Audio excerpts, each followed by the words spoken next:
60 की speed 5 minute की। वित्त मंत्री निर्मला सीतारमण की ओर से संप्रग शासन के समय के आर्थिक कुप्रबंधन को प्रकट करने वाले श्वेत पत्र में यह जो कहा गया कि तत्कालीन सरकार के तौर तरीकों से कमजोर अर्थव्यवस्था की नींव पड़ी, उससे असहमत होना कठिन है। यह स्पष्ट ही है कि कांग्रेस को यह श्वेत पत्र रास नहीं आया और इसीलिए उसने मोदी सरकार के कार्यकाल को लेकर आनन फानन अपना स्याह पत्र पेश किया और यह गिनाया कि कैसे यह सरकार हर मोर्चे पर विफल रही।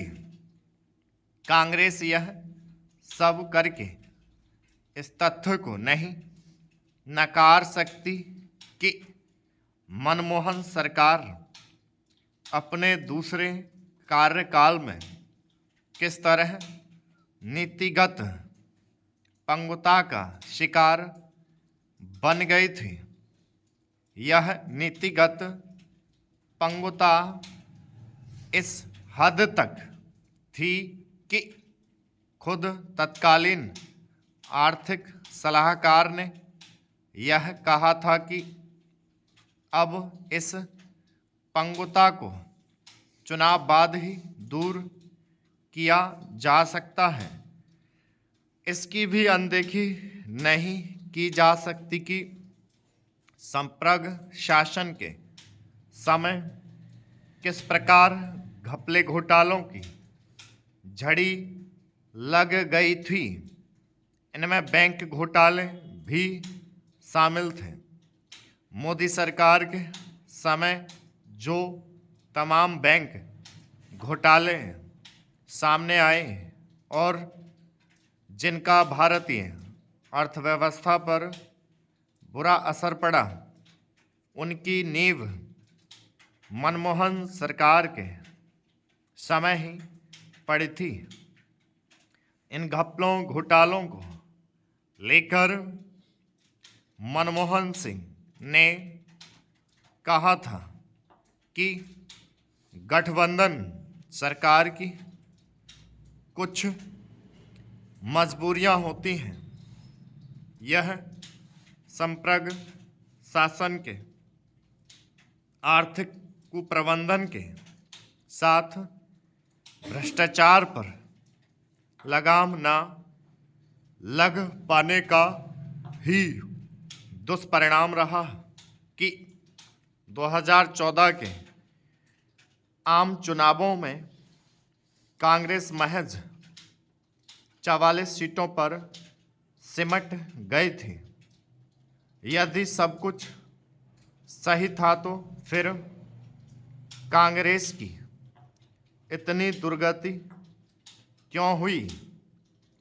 श्वेत पत्र के जवाब में कांग्रेस की ओर से लाए गए स्याह पत्र की माने तो मोदी सरकार के 10 वर्षों का कार्यकाल अन्याय का काल रहा है।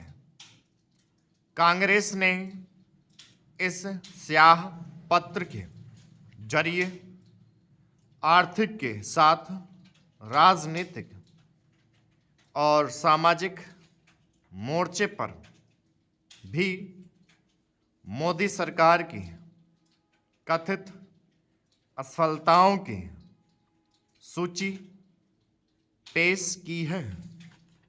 निशानदेह ऐसा नहीं है कि मोदी सरकार की कमियों और स्टॉप